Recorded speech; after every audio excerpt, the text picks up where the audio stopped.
Eso, buenas noches, buenos días, sea cual sea el momento en el que estén mirando esto, le damos la bienvenida, somos Paritarias Libres, acordando con ideas, este espacio en el streaming en el que intentamos darle una vuelta de rosca distinta a la actualidad para comprender este mundo tan maravilloso y complicado en el que vivimos. Germán Paladino, ¿cómo le va? Muy bien, Cami, muy contento de estar acá, como siempre.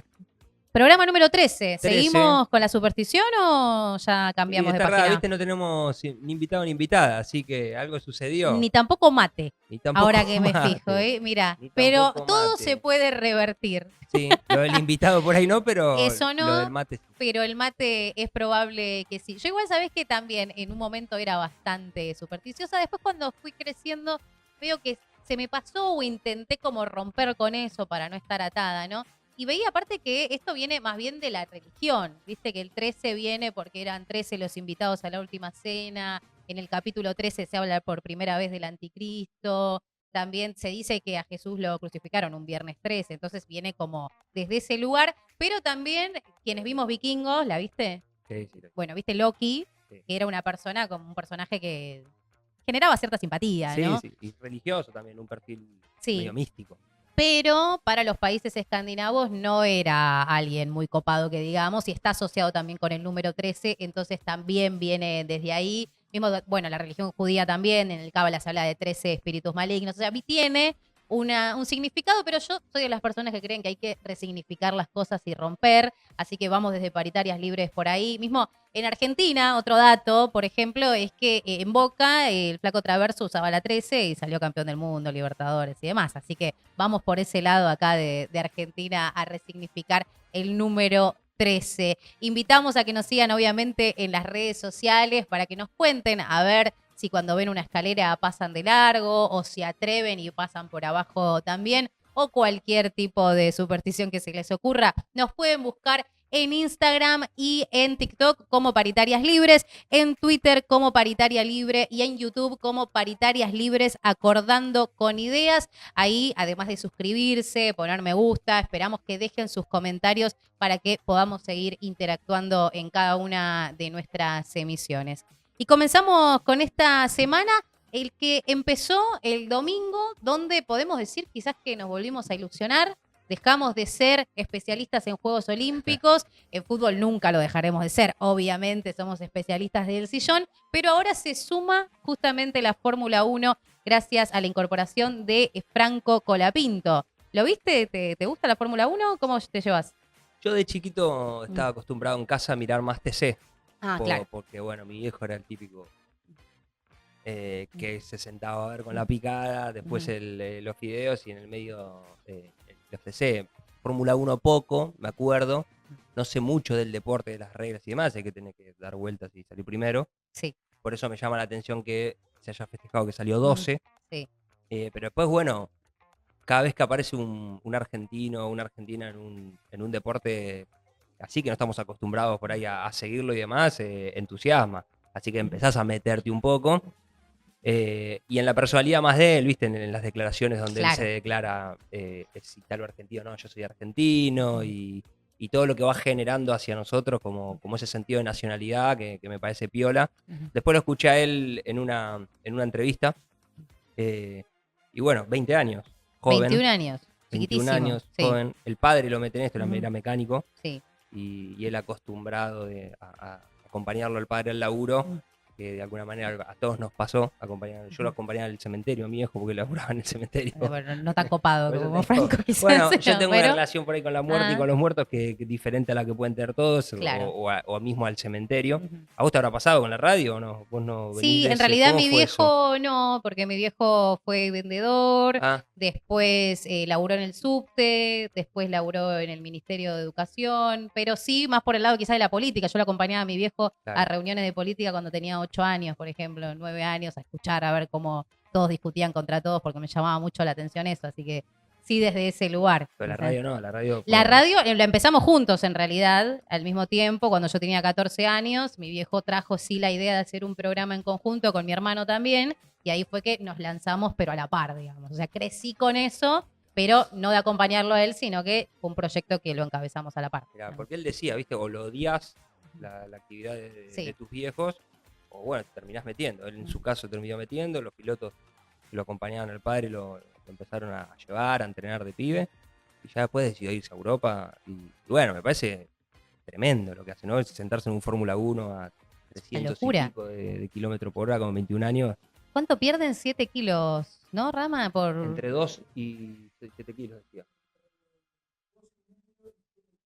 por carrera. entre 2 kilos y 7 kilos por carrera, un montón. Pero esto es lo que decías vos, ¿no? Porque obviamente que cuando hay un argentino, una argentina haciendo un deporte, uno siempre está bancando, pero tiene que estar acompañado también por un poco de la personalidad argentina, ¿no? Que es difícil quizás explicar en palabras, aparecen más bien en hechos, y fue su declaración justamente la que nos hizo saber que él está de este lado también, porque reivindica su esencia argentina y lo podemos escuchar a ver qué fue bien exactamente lo que dijo Franco Colapinto. Lobato que no soy ítalo-argentino, que soy argentino solo. Ya le digo por varios lugares que anda diciendo que soy ítalo-argentino. Solo tengo el pasaporte, pero vamos. Es como, ¿viste? Lo estaban mencionando otros periodistas como ítalo-argentino, porque él tiene la doble nacionalidad, pero él quiso destacar eso y le quedó, evidentemente, aparte, ¿no? Lo escuché por varios medios diciendo ítalo-argentino, no, yo soy argentino nada más. Y me parece que es destacable eso también, ¿no? Al menos para eso, para la esencia argentina. Tuvo algunos detractores como Maslatón, ¿no? Diciendo Eso te iba a decir. que era un desagradecido porque tenía No, también la creo que más nacionalidad. lo que plantea es que la nacionalidad y el pasaporte te genera una pertenencia que no la puedes eludir. Y después del otro lado decían que, bueno, que es lo que vos sentís, cómo Claro. te sentís, de dónde sos y qué nacionalidad tenés.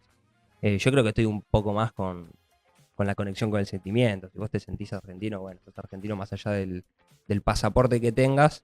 Pero bueno, es una discusión que se dio, fue Sí, fuerte, digo, en las redes duró sociales, días sí, duró bastante. y Ahí se terminó bajando, vemos, se terminó sí, bajando. el tuit de Maslatón, justamente, sin perjuicio de su buen desempeño, dijo hoy en Monza, es italiano y es argentino, tiene doble nacionalidad. Como sucede con muchos que adquieren nacionalidades de conveniencia, suponen que por dar pasaporte es un privilegio para circular y residir y que no presupone lealtad ni obligación para con el país emisor. La República Italiana debería llamarlo al orden por su ingrata declaración, sentenció Carlos Maslatón desde sus redes sociales y salieron, bueno, a criticarlos la mayoría, algunos lo apoyaban, pero lo que surgía mucho era esto, como el pibe lo que está diciendo es que se siente argentino y que no quiere que lo llamen como Claro. ítalo argentino, no, argentino, después tendrá su doble nacionalidad, hay otras personas también que tienen 2 o 3 nacionalidades, pero en definitiva eso, obviamente, vos tenés una conexión con el país que te lo da, pero de ahí a que te sientas parte de ese país, si lo resumimos a un papel o a un carnet, me parece que estamos dejando de lado muchas otras cosas, No, ¿no? pues eso tiene que ver mucho con el sentimiento y la pertenencia que uno tenga y el cariño a la tierra en la que uno sienta que pertenece. Después en la entrevista él decía que cuando fue a Europa las escuderías le decían que tenía que bajar un poco la emocionalidad latinoamericana y que tenía que tener un poco más de frialdad europea. Típico argentino. Claro, claro, porque para correr en las carreras necesitaba mucha racionalidad, mucha tranquilidad, y como nos atribuyen para mí una virtud positiva, una Total. emocionalidad, un sentimiento que a priori está buenísimo. Totalmente. Y vos decías que terminó en el puesto 12 y no sabías por qué era algo ¿Viste cómo meritorio. festejan? Acá esto, una de las cosas buenas de compartir El la segundo vida no se acuerda nadie del segundo. con Rama, que es un especialista en datos, me explicaba que en realidad en la Fórmula 1 empiezan desde una posición y después pueden terminar en otras. Y él empezó en el puesto número 18. Y decían que iba a ser un gran mérito por ser tan joven y la primera vez que estaba en una competencia como esa, que si llegaba al puesto 14 ya era un éxito. Y el pibe llegó al 12. Recién a partir del 10º es donde empiezan a sumar puntos. Claro. O sea, quedó ahí nomás. Y por justamente este contexto de un pibe tan chico, la primera vez que se sube a una carrera que es la más importante del mundo en el automovilismo, es más que meritorio, así que Es una escudería celebramos. importante también, ¿no? Que ha ganado muchos títulos. ¿Qué escena estuvo ahí? No. Tenés que venir al micrófono, Rama, porque si no estamos solamente nosotros Claro, no se escuchando escucha. toda tu Nos está información. tirando data Pero claro, del nos F1. está diciendo que más o menos, básicamente, Sí, qué la bueno. escudería en este momento, pero tiene mucha historia. Así que celebramos a Franco Colapinto y sabemos que aparte es el comienzo de una grandísima carrera desde ya porque tiene 21 años. Y Así que Botero. Y es bostero, obviamente, lo cual no es menor. No es menor, no. Al menos para nosotros. Y nos vamos del deporte a la política nacional, en este caso el gobierno de la ciudad de Buenos Aires finalmente aceptó el traspaso de estas 31 líneas de colectivos que estaban ahí en disputa porque el gobierno nacional ya había anunciado que a partir de septiembre iba a dejar de subsidiar a estas líneas que circulan solamente en el territorio de la capital, lo mismo que en la provincia de Buenos Aires. Y si bien en las semanas anteriores Jorge Macri, como jefe de gobierno, había manifestado que esto era erróneo, que el gobierno nacional se tenía que hacer cargo, de hecho desde la ciudad publicaron comunicados en los que dijeron que esto no tenía que ser de esta manera. Finalmente hubo acuerdos, se reunieron en la Casa Rosada, llegaron a esta sentencia en la que la capital federal se va a hacer cargo de los subsidios de estas 31 líneas de colectivo, en lo que podríamos llegar a pensar que es uno de los resultados que surgen de estas reuniones semanales que están teniendo Mauricio Macri con Javier Milei en la Quinta de Olivos, donde se dice que comen milanesas y que hablan de muchas otras cosas, ¿no? Sí, el primero es el acatamiento por parte del gobierno de la Nación al fallo de la Corte Suprema de devolverle el 2,95 de la coparticipación. Sí. Que eso no estaba sucediendo, que lo había judicializado Macri como cara del reclamo a los porteños, y ahora, a partir de, creo que el 1 de agosto, la Nación le va a pagar el 2,95%, que era lo que pagaba antes el gobierno con Alberto. Claro, lo que hay ahora es una disputa porque el gobierno lo hace de forma semanal y Ciudad quiere que lo haga diario. Claro, ahora ya se descongeló eso, se Claro. va a pagar, y ahora lo que va a suceder es cómo se paga. Y otro capítulo es este, del transporte, que hay un acuerdo de que los 6 meses, no sé si sigue todo igual, pero hay un bypass de 6 meses para que la ciudad se vaya reacomodando en el tema costos, tiene que pagar 2/3 de los costos, que a priori va a dejar la tranquilidad para la gente que el boleto va a seguir saliendo lo mismo, no va a haber aumentos. Exacto. Una vez que pasen esos 6 meses, depende de los costos y depende cómo se vayan calculando el pago, tarifa. sí, la tarifa, que va a tener que ir a discutirse a legislatura, y va a haber un punto caliente para Jorge Macri. Se van a decir las nuevas tarifas que pueden venir con aumento. Sí, en realidad Ya. no se sabe bien hasta cuándo, porque Jorge Macri cuando 6 sale... meses seguro. Sí, 6 pero meses seguro. dicen que esto está sujeto a lo que pase en el país y a las necesidades del gobierno de la ciudad. Justamente lo que explicaban desde la gestión de Macri es que el boleto real vale 867 pesos en la ciudad, de los cuales el pasajero abona 371 y hasta ahora Nación se hacía cargo de 271 pesos y 221 lo pagaba la ciudad. Entonces ahora Ciudad se hace cargo de estos 271 pesos, además de los 221, para que el boleto se mantenga en 371, pero también asume los costos de la red SUBE, de este boleto integrado que tanto se habla también con la provincia de Buenos Aires, lo cual significa un impacto fiscal promedio de 7.500 millones de pesos, que desde el gobierno de la ciudad dijeron que eso lo van a sacar de otros lados, posiblemente obras que estaban previstas, pero que es momentáneo, porque después del gobernador habló también el ministro de Infraestructura de la ciudad, donde decía también, ponía en duda estos 6 meses, como que decían que se iba a tener que rever, porque era algo que en el momento lo podían absorber, pero no sabían hasta cuándo. En el acuerdo figuran 6 meses. Ujú. Después, si hay otros funcionarios que salen a ver si se va a rever o le mintieron a la gente el acuerdo, va a ser un tema que van a tener que salir a explicar ellos. Total. En el acuerdo hay 6 meses y después la tarifa está atada a una discusión en legislatura porteña, que obviamente tienen mayoría y la van a poder sacar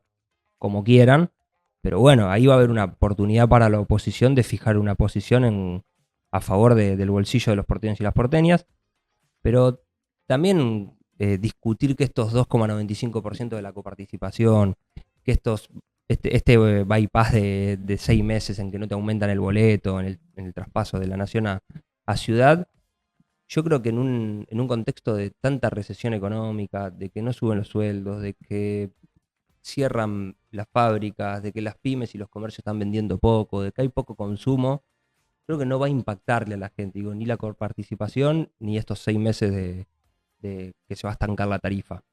Creo creo que lo que tiene que hacer el gobierno de la ciudad es ver cómo le atenúa un poco el impacto de la crisis económica nacional a los porteños y las porteñas.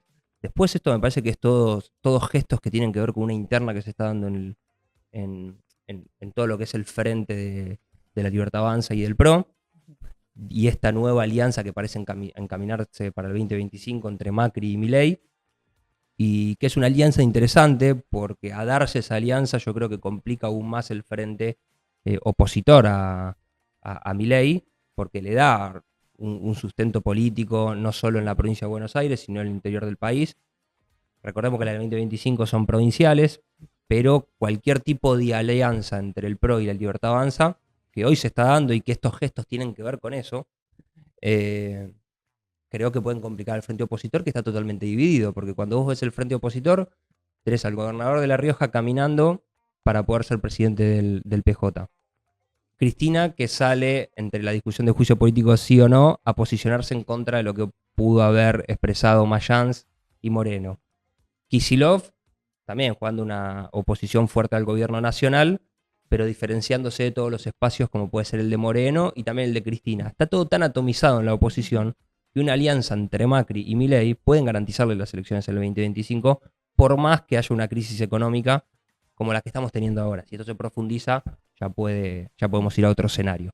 Pero bueno, creo que la oposición tiene que mirar estos gestos con preocupación y empezar de alguna manera a ordenar la discusión que está teniendo, que hoy gira en torno a si Villarruel es peronista o no, y si hay que hacerle juicio político o no a Milei, pero no creo que se encapine y que se esté dando una discusión en la oposición sobre un modelo de país o una alternativa que nosotros le presentemos a la gente el año que viene. Evidentemente también están viendo esto desde otro lugar que no sé si le dan justamente esta importancia, porque desde el sector del PRO, de este núcleo duro que responde a Mauricio Macri, también muestran como que es algo que va en un día a día, ¿no? Como no Seguro. es algo que pueda, o al menos en este momento, garantizarse que va a tener continuidad, sino que va dependiendo a partir de las distintas medidas que se van tomando.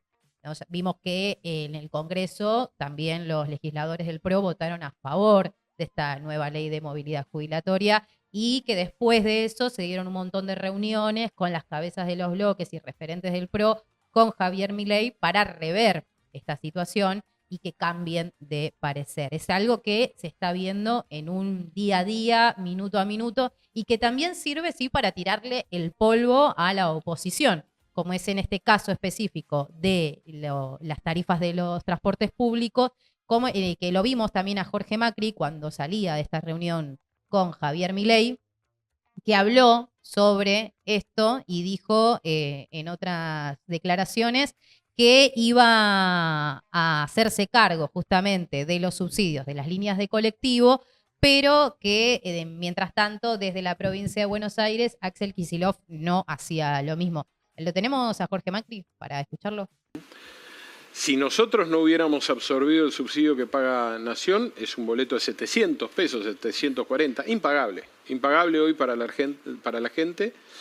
Obviamente esto va a tener un impacto presupuestario, va a haber cosas que no vamos a poder hacer, pero bueno, de eso se trata gobernar, redefinir prioridades. Bueno, el haber suspendido el contrato de acarreo de grúas nos dio recursos que podemos destinar en parte a esto. Parece que nosotros, haciendo este aporte, sirve, y algo diferencial respecto de provincia, que yo lamento que provincia no lo esté haciendo, es mantenemos el sistema SUBE de descuento para la tarifa integrada. O sea, vos en el primer viaje pagás el 100% del boleto, en el segundo tenés el 50% de descuento y en el tercero el 75% de descuento. Ciudad mantiene eso, Nación mantiene eso, provincia no. Y eso genera una situación de mucha injusticia, porque la ciudad le va a estar pagando un descuento a alguien que viene de provincia, pero provincia no le va a estar pagando ese descuento a alguien de provincia cuando vuelve a su casa, claro, o a alguien de ciudad que sale a laburar y a estudiar en la provincia. Bueno, igual como todo, ¿no? Siempre ante una situación que genera tanto revuelo va a depender cómo se actúa para saber cómo quedas parado, ¿no? Porque de esto que está diciendo en contra de Axel Kicillof que evidentemente responde también de una línea del gobierno que está en contra del mandatario bonaerense, puede llegar a ser una carta también para que Kicillof juegue y se posicione un poco más, o al menos tomar más visibilidad, porque hasta ahora, si bien siempre hablamos de Axel Kicillof, no estaba hablando tanto directamente con entrevistas o con conferencias de prensa, como la que vamos a ver ahora que hizo por el anuncio de las vacunas contra el dengue que compró la provincia de Buenos Aires, pero aprovechó a meterse también y a responder un poco por este tema, porque Kicillof lo que hizo fue negar esto de lo que lo están acusando, diciendo que desde el 2020 la provincia ya paga esos subsidios, contrarrestando lo que estaba diciendo Macri, que decía que esto no era así.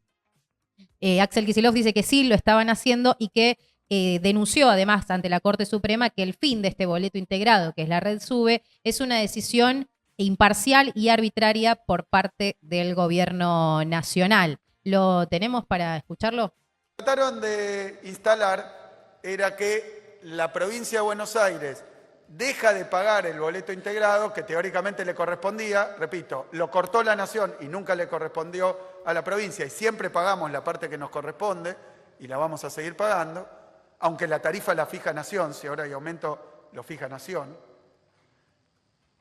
Y la Ciudad de Buenos Aires, que no pagaba parte del subsidio, a partir de ayer toma a su cargo el pago total del subsidio, aparentemente, por lo que nos enteramos, le transfieren la decisión de la tarifa, en el caso de las líneas nacionales, si no entiendo mal, perdón, de la ciudad, si no entiendo mal, las va a fijar el intendente Macri, pero el gobierno de la ciudad paga el boleto integrado en la ciudad. Entonces dice, bueno, le vino la generosidad, porque antes no pagaba ni el subsidio y ahora cubre el subsidio entero más el boleto integrado. Y nos enteramos tras cartón que la noticia es otra, a la que yo llamo Pacto de la Milanesa. El Pacto de la Milanesa, que tiene que ver con que el gobierno nacional le paga a la Ciudad de Buenos Aires un fallo por una parte de la coparticipación que estaba en disputa. Bueno, nace un nuevo concepto, el Pacto de la Milanesa, Sí. que hace referencia justamente a estas cenas, almuerzos que tuvo de forma semanal el expresidente Mauricio Macri con Javier Milei, donde se dice que llegaron un montón de acuerdos y en esto también está esta coparticipación que deriva en esta medida de Jorge Macri para absorber los subsidios y la Red Sube. Sí, ¿no? que es importante que para mí sea el pago de ahí coincido con Kicillof, el pago de la coparticipación para después poder solventar lo que le transfiere en transporte, es un acuerdo político. La Nación no estaba dispuesta, sin antes entablar un diálogo entre Macri y Milei, de pagarle el 2,95. No, ya habían dicho que no. Ya habían dicho que no, entonces ahí seguramente se gestó, vos lo graficabas como un día a día, yo creo que hay algo más fuerte que a partir de esa cena, de ese pacto de la milanesa que tira con poca gracia Kicillof, creo que hay un antes y un después. De hecho, en la entrevista Milei con Majul lo dice, nosotros, creo que la última parte dice, nosotros vamos a hacer una alianza con parte del PRO en la que vamos a desterrar definitivamente la Argentina del populismo. Parece que se encamina, están viendo que las elecciones... Después leía una encuesta, no sé si creerle mucho o no, pero como referencia, leía una encuesta donde lo que está cayendo Milei lo está subiendo Macri. Me parece que la figura Macri el último tiempo, que interrumpió en la política y que lo muestra dialogando con el gobierno, lo vuelve a poner en el escenario político fuerte electoral, como ordenador de parte del PRO.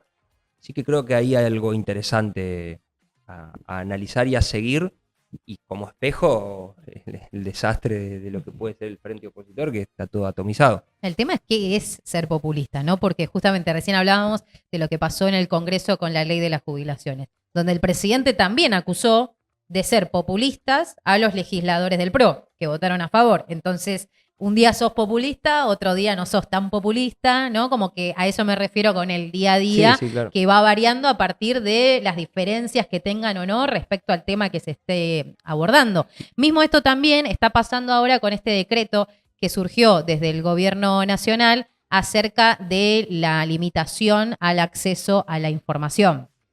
Porque esto es algo que surgió se empezó a hablar recién en el gobierno de Néstor Kirchner y se pudo hacer ley en el 2016, en el gobierno de Mauricio Macri, después de muchísimos años de idas y vueltas. Y desde el gobierno nacional le quitan importancia a esta noticia, a esta medida, diciendo que en realidad lo que hicieron fue regular algo que estaba mal hecho por el macrismo, aprovechando también esta situación para tirarle un poco más de leña al fuego a Macri, ¿no? No sabemos bien de quién, porque aparecen, viste, esas fuentes en off, pero que nos hace pensar que puede llegar a venir más desde el lado de Santiago Caputo, que por lo que se sabe no tiene muy buena relación con el expresidente y aprovecha estas instancias, sobre todo cuando se refieren a temas de comunicación y de información que están bajo su órbita y están lejanas a lo que están de acuerdo los mismos legisladores del PRO, porque la vimos a Karina Banfi, por ejemplo, también repudiando esta medida, que lo que hace es restringir el acceso que pueden tener las personas, los ciudadanos y ciudadanas comunes, a poder pedir información acerca de lo que sea que esté relacionado con alguna órbita del poder, ya sea ejecutivo o, no sé, mismo un medicamento, si quieres saber si está,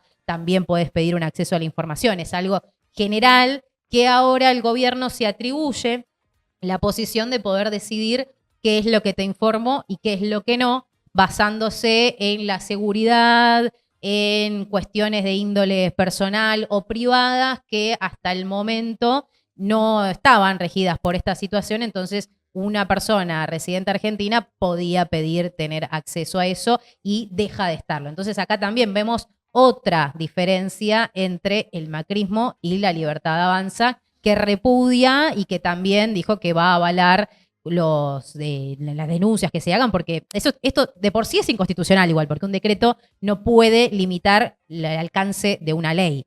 Entonces, ya de por sí sabemos que esto es judicializable. Y desde el PRO están diciendo que no lo apoyan tampoco. No, está bien. Igual puede haber acuerdos generales y después parciales sobre diferentes temas.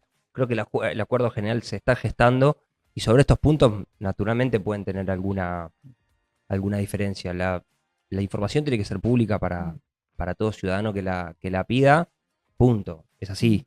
Hay una ley, hay que cumplirla. Cualquier decreto que la quiera modificar va a ser inconstitucional como vos marcaste y va a tener que, de última, llevarse al Congreso para poder discutir ese tema. Después, creo que abre o nos puede abrir una interesante discusión sobre qué pasa con toda esa información y cómo se maneja la información pública. Y ahí creo que ese debate lo que también toca es el rol de los periodistas y el rol de cómo manejan la información los periodistas, porque no tengo duda que cualquier ciudadano que quiera ver qué pasa con los medicamentos, además, tenga que tenerle acceso, pero también me parece que hay que empezar a hablar y a debatir sobre la responsabilidad de los que tienen información pública y cómo la muestran y cómo la juegan, y sus intereses que están detrás o no y demás. Entonces creo que es un tema delicado para hablar y debatir con especialistas, que nos podemos dar el trabajo de poder convocar y dar una buena discusión sobre eso. En este punto en particular coincido en este caso con los diputados del PRO que están en contra. Digo, la información tiene que ser pública, pero sí me gustaría debatir la importancia de la responsabilidad de los que llevan la información pública y la dan a conocer a la población. Entonces, un buen debate sobre este tema es el manejo de la información. Creo que hay que reflexionar sobre eso. El periodismo tiene que reflexionar sobre eso, la política tiene que reflexionar sobre eso y el pueblo mismo tiene que reflexionar sobre ese tema. No dejarlo tan libre al azar, pero me parece que hay una discusión. El otro día con la invitada sobre redes, bueno, discutíamos un poco de esto sobre las fake news, sí, y todas las mentiras que van rondando y te van picando en la cabeza y van entrando y gente que cree cosas que no suceden. Entonces me parece que ahí hay un montón de debate para también ser genuinos en lo que pensamos y bueno, en este caso la iniciativa del gobierno de Milei por ahí abre una puerta a la discusión sobre qué hacemos con la información cuando... Gracias, amigo. Gracias, señor productor, por el mate tan necesario en estos momentos. En este programa número 13. Sí, en el programa número 13 donde llega el mate, ¿viste? Ya lo estamos revirtiendo. Sí. Así que nada, un poco eso. ¿Qué responsabilidad tenemos en el manejo de la información los que estamos frente a un micrófono y cómo la utilizamos. Ujú. Más si es pública, no pública, que Sí. tiene que ser pública, ¿no? Sí, desde ya. Es que son distintas cosas, me parece, ¿no? Obviamente que tiene que haber una responsabilidad quienes ejercen el rol de comunicadores. De hecho, dependiendo también en el lugar en el que te formes, si es que te formás, porque el periodismo también tiene mucho de oficio, de gente que se manda porque le nace y es válido también. Pero en lugares como, por ejemplo, en mi caso, que estudié en la Universidad de La Plata y en ISER, siempre se hablaba muchísimo sobre la responsabilidad que tiene quien se para delante de una cámara, de un micrófono o que agarra una lapicera para escribir al momento de comunicar, que tiene que ser consciente de su responsabilidad. Pero ¿qué es una responsabilidad? ¿Cómo llegas a una responsabilidad Ser coherente con lo que sin- estás diciendo, sin básicamente. que haya ¿no? ningún interés atrás que te movilice? Bueno, ¿Qué eso es va a una- depender, obviamente, de cada una de las personas, ¿no? Como pero- todo, se te da la herramienta, después vos te fijás cómo las manejás. Por eso, el manejo responsable de la información es una información objetiva, puramente objetiva, No, o es manejar responsablemente la información, es contar genuinamente desde el lugar de donde vos lo sentís, tus intereses que compartís, exacto. o por ahí quién te financia. De eso se trata, justamente, ser coherente con lo que decís al momento de hacerte cargo desde qué lugar estás diciendo eso. La objetividad no existe. No existe. Todos tenemos ya preconceptos establecidos, tenemos ideas, gustos, no sé, afinidades por algunos espacios más que por otros.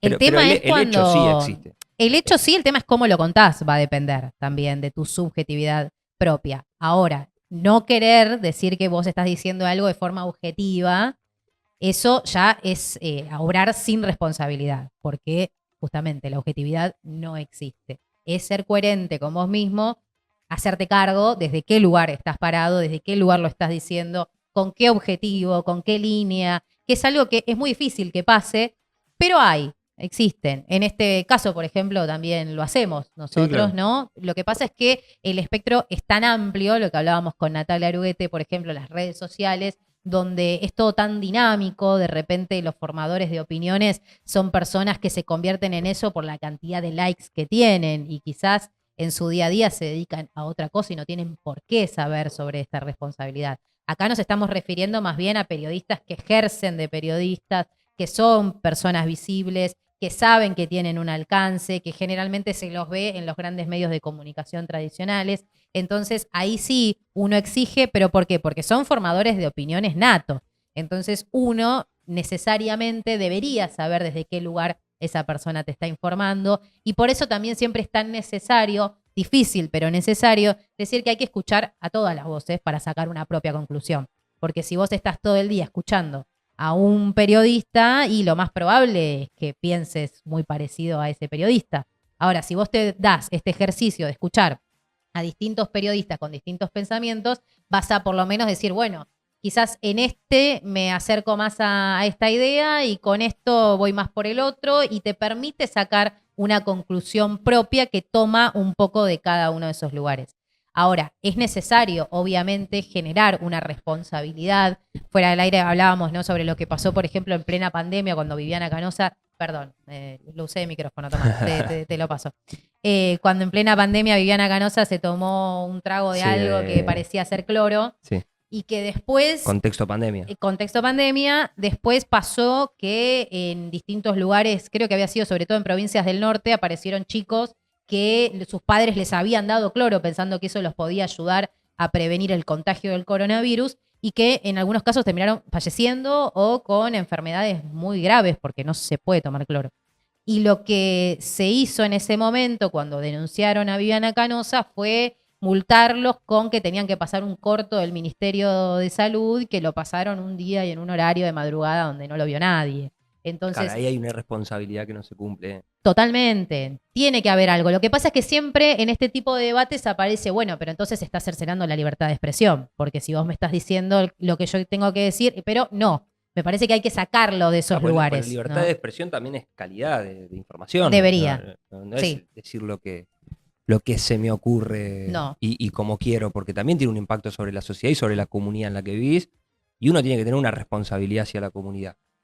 Lo que sí me parece es que hay un montón de programas nuevos por ahí con este formato, y si nosotros nos buscan los primeros programas, de alguna manera dimos a entender qué valores, con qué valores veníamos nosotros, con qué ideas, De hecho, yo he dicho muchas veces que era peronista. Me parece que avisarle a la audiencia que te está viendo desde el lugar de donde hablas puede generar un poco más de responsabilidad en la información. Sí. Ya cuando jugás la del periodista o el influencer transparente que contás objetivamente las cosas y demás, y tratás de separarte de cualquier interés por detrás que te jueguen a vos o que te financie, ahí creo que la responsabilidad empieza a entrar en crisis. Entonces, mientras la gente sepa desde el lugar donde hablas, porque vos expresamente o tu medio expresamente lo dijo, lo dio a comunicar, me parece que ahí la gente va a tener como más clara desde dónde viene la información y con qué tono viene la información. Porque te vuelvo a repetir, la libertad de expresión tiene que ver con la calidad de la información. Sí, libertad de expresión aparte no tiene que ser un sinónimo de libertinaje, de cada uno decir lo que quiera y formar una opinión en base a mentiras. Pero sí es cierto que es una discusión que se tiene que dar, porque ahora no tanto, con la llegada de las redes sociales se abrió mucho más la cancha y hay un montón de actores y de actrices dando información, periodismo de distintos lugares que permiten abrir el espectro. Pero hace muy pocos años atrás, lo que te decía el periodista en el programa más visto de cada uno de los canales, era tomado como una verdad absoluta. Y era como, no, si yo lo vi en televisión, esto es así. Y sigue pasando bastante igual. Quizás uno, Mucho. si se toma este trabajo de hacer este ejercicio, de escuchar distintas voces, de leer diferentes diarios y demás, sale un poco de eso. Pero tenemos un gran porcentaje que lo tiene a veces como al canal de fondo, como acompañamiento, y le va llegando como información recortada, y eso después se repite directamente, y es muy complicado también sacar de ahí, decir, che, no, pará, pero escucha a otro a ver qué te dice, porque ya directamente le gusta a ese periodista, esa periodista, le gusta ese canal, y entonces piensa que esa es una verdad. Me parece que es un debate interesante, que hay que darlo, y que el gobierno en este caso está haciéndolo, pero de una manera que no va con este objetivo, sino que va desde un lugar de todos los que no piensan como el gobierno son unos zurdos, ensobrados, empobrecedores, populistas, y no deja lugar a que, bueno, yo por lo menos quizás no estoy de acuerdo con lo que vos decís, pero te respeto tu trabajo. Sí, lo que se le puede dar la positiva a Milei es que interpretó que la sociedad necesitaba un cambio en todos los aspectos. Después, cómo está llevando los cambios, creo que no coincidimos en nada con todo cómo va queriendo cambiar las cosas el gobierno. Pero sí hay que reconocerle que necesitábamos debatir cosas de cara a la gente, que necesitábamos cambiar cosas, el cómo se va a ir construyendo, también lo va a ir construyendo la misma comunidad y sociedad. Pero a mí me parece que venga este debate y a nosotros nos viene bien porque hace 13 programas que venimos comunicando, por lo menos desde este espacio. Sí, lo es. Pero también está bueno darlo, que lo demos nosotros internamente y que lo demos también de cara a la gente que nos ve, porque eso nos va a ayudar a dar información de calidad y a dar debates genuinos, sinceros y responsables. Así que todo lo que nos puedan aconsejar para mejorar la calidad de la información y cómo expresarla, bienvenido sea, porque estamos en permanente aprendizaje en este programa.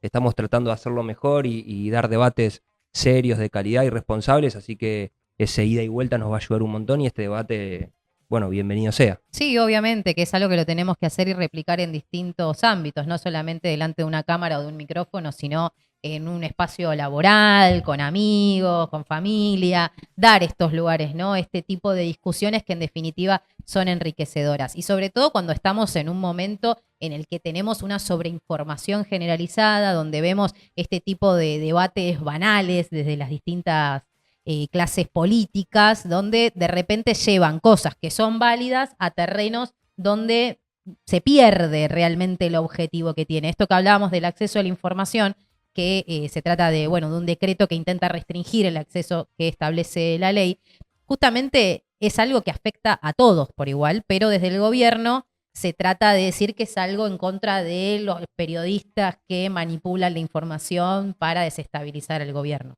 Pero en realidad es algo que está afectando a todas las personas que quizás no lo sabían, pero que hasta ahora lo siguen teniendo la posibilidad. Lo que pasa es que esto lo que genera, si es que se mantiene este decreto, es que son los mismos funcionarios quienes te pueden decir, bueno, esto te lo informo y esto no, lo cual es más complicado porque no te permite saber o al menos tener esa carta de decir, bueno, a ver si esto no me cierra, a ver si puedo pedir un pedido de acceso a la información y esto no llega, ¿no? Y la sensación en general, ¿no? Es una sensación de estar completamente sumergidos en una discusión que dista completamente de lo que pasa en la realidad, ¿no? Porque tampoco es correcto que nos digan que recortar el acceso a la información, a los medicamentos, al transporte público, a las universidades, es para tener más libertad, ¿no? Como tampoco es correcto que nos digan que cuando vos haces una pregunta o un cuestionamiento ya directamente te posicionas en un espacio político, porque hay cosas que van más allá de los partidos políticos. Me parece que el desafío como pueblo, como comunidad argentina, es correrse de ese tipo de debates para comprender que hay ciertas cosas que exceden a los distintos representantes políticos, que son los que constan en la Constitución, que son los que nos permiten vivir en una verdadera democracia, y que eso es a lo que hay que prestarle atención y defenderlo, porque quizás en el momento en el que nos dimos cuenta ya no nos quedó ni la bandera, ¿no? Sobre todo en un momento en el que tenemos un presidente que hace estas medidas que parecería que no están conectadas unas con otras, pero en el mientras tanto te está diciendo que uno de sus referentes máximos es Rothbard, que es una persona que no cree en la democracia. Entonces dan a pensar a que hay que prestarle un poco más de atención si esto efectivamente es contra algo en particular o si es un plan mucho más grande para atentar contra la vida en democracia, ¿no? Sí, ahí hay un teorema que me estaba explicando nuestro economista, como es el teorema de Arrow, que cuando vos tenías una sociedad muy heterogénea en su pensamiento y en su pensar, se tenía que solucionar con liderazgo político para poder unir a toda esa heterogeneidad o conducir esos diferentes intereses. Milei la está tratando de resolver con una especie de poder en su figura y de cancelar cualquier discusión y cualquier discrepancia, como tildándote del enemigo, del que está en contra, de algo que le quiere hacer mal a la gente. Yo creo, como te dije antes, me parece que ese cambio él lo interpretó bien, lo interpretamos todo. La solución que le está dando está mal, puede ser peligrosa. Y puede ser peligrosa no solo en esto de la libertad de expresión y demás, y la violencia política que puede generar, que puede ser tremenda y que obviamente hay que combatirla para que eso no suceda más, pero también es muy peligrosa en cómo se va deteriorando el sistema económico argentino, cómo se va depreciando la industria argentina, cómo se está atacando a los industriales, a los pymes, a los comerciantes, a los trabajadores. El nivel de despido que hay en el Estado y de abandono que están teniendo las oficinas estatales es realmente preocupante. A los trabajadores les está preocupando mucho, a los sindicatos estatales están muy preocupados por esa situación, no hay respuesta por parte del gobierno. Igualmente con todos los extractos de la sociedad donde quieras mirar. Están todos en depresión. Sí. La economía está cayendo, está en recesión.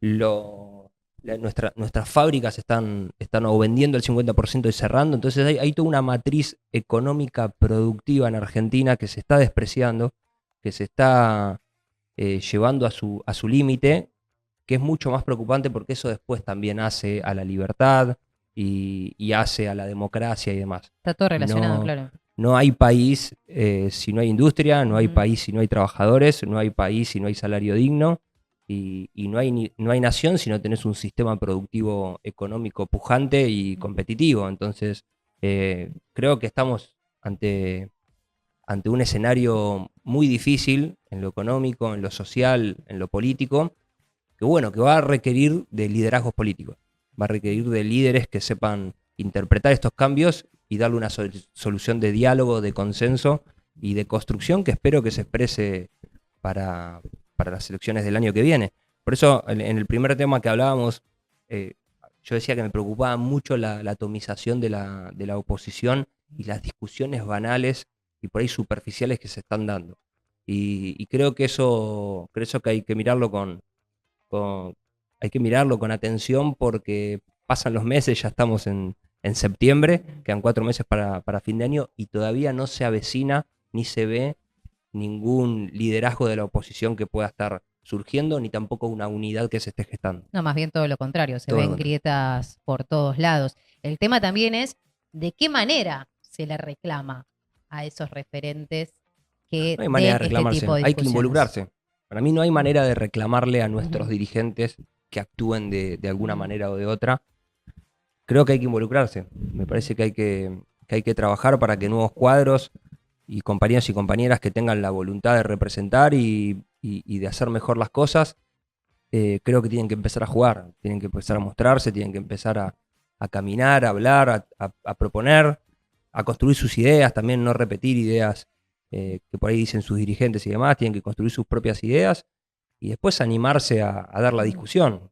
Por eso, cuando hay atomización, me parece que horizontaliza la discusión política y creo que si vos trabajás, si te expresás y si la gente de alguna manera te acompaña por tus ideas, en el peronismo vas a tener la oportunidad de poder representar.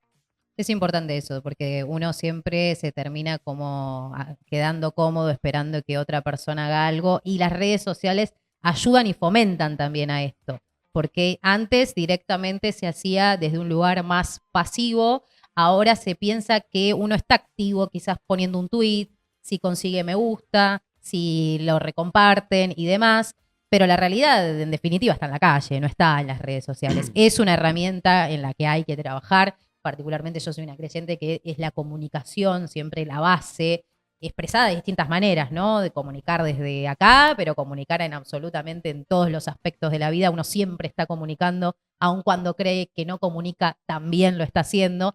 Por eso es tan importante tener equipos de comunicación que estén aptos y capacitados para hacerse cargo de cada uno de los lugares que le toca. Pero es medio difícil a veces salir desde ese lugar, decir, che, no es solamente poner un tweet, no es solamente que tengas mayor cantidad de likes, sino que tenés que pasar a otro lugar e involucrarte y estar y poner el cuerpo e ir de otro lado.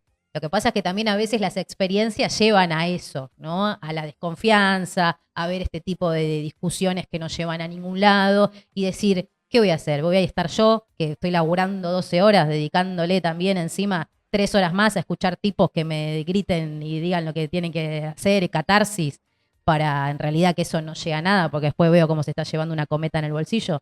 Entonces, existe también mucho de eso que lleva a que uno se vaya cerrando, ¿no? En lugares cada vez más chicos y que dé debates solamente con gente amiga, familias, hasta ahí, si se puede, porque también a veces en las Sí, familias porque generan estas discusiones. eso es involucrarse también, dar los debates en las familias Total.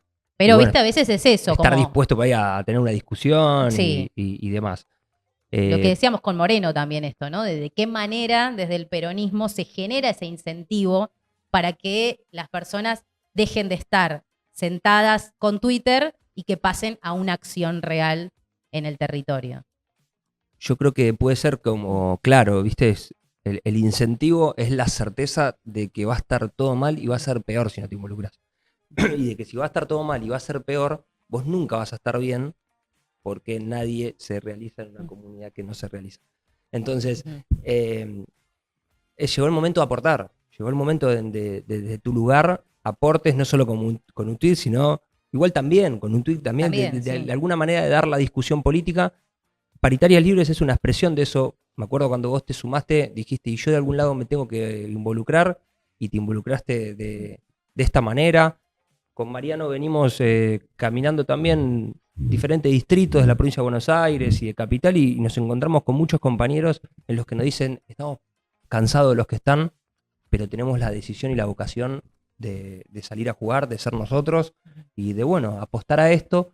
Hay un montón de compañeros y compañeras que empiezan a ya tomar la decisión de involucrarse, que coincido con vos, es difícil, pero una vez que la tomás no tenés vuelta atrás porque te das cuenta que involucrarte es la mejor manera de vivir la vida y creo que está sucediendo. Me parece que la certeza y que hayamos todos caído en la cuenta con Milei de presidente, de que esto, de que Argentina está mal, de que Argentina puede estar peor, de que no nos puede quedar ni la bandera si seguimos así, creo que nos va a empujar a involucrarnos. Y te digo, no es que es algo que va a suceder, es algo que está sucediendo. Lo que necesitamos es poder conectarnos con todas esas personas para poder dar una mano, para que ellos nos den una mano a nosotros, y que bueno, y que se crea, que empiece de abajo hacia arriba, ¿viste? Que vaya surgiendo. Eso es cierto también, porque aparecen muchas ganas. Lo que pasa es que siempre se terminan quedando como en esto, en ideas que no pasan el debate cercano, ¿no? De familia, amigos, porque justamente a veces también es esto, cuando no te alcanza la plata para asegurarte las 4 comidas en el día o para poder pagarte el bondi, a veces es difícil que te queden energías también para querer involucrarte políticamente a hacer No, pero algo vos lo más. hiciste. Sí, claro, pero Entonces se puede. hay un montón de, por eso, de maneras, y me parece que es necesario fomentarlas de alguna forma, no desde un lugar de crítica, decir no te quedes en tu casa, sea algo, sino ver de qué manera se llega a esas personas a que pasen a este lado sin sentir que uno los está obligando, digamos, para que no se queden sentados y nada más, sino que realmente se sepa que son personas que pueden darle algo valioso a la comunidad y que es necesario que se involucren de esa Bueno, manera. ¿no? el que esté sintiendo eso en su casa, su oficina o en algún lado donde nos está mirando, que bueno, que mande mensaje, que por ahí Así es, le damos nos la podemos bienvenida. dar una mano entre sí. Invitamos justamente a que nos sigan en redes sociales. Esto lo pueden hacer siguiéndonos en Instagram como Paritarias Libres. Casi digo Reyes del Under, que es el programa que hace mi viejo, para que estábamos hablando, se me metió en el cerebro. Lo sigan también a Reyes del Under. Pero está Paritarias Libres, acordando con ideas en YouTube. Ahí se suscriben, nos dejan sus mensajes, me gusta. Y además activan la campanita para que les aparezca cuando se suben cada uno de nuestros nuevos contenidos. En Twitter como Paritaria Libre y en TikTok como Paritarias Libres. Ahí también nos encuentran y seguiremos dialogando también por esos canales. Vamos. Seguimos tomando mate, calentamos el agua y seguimos.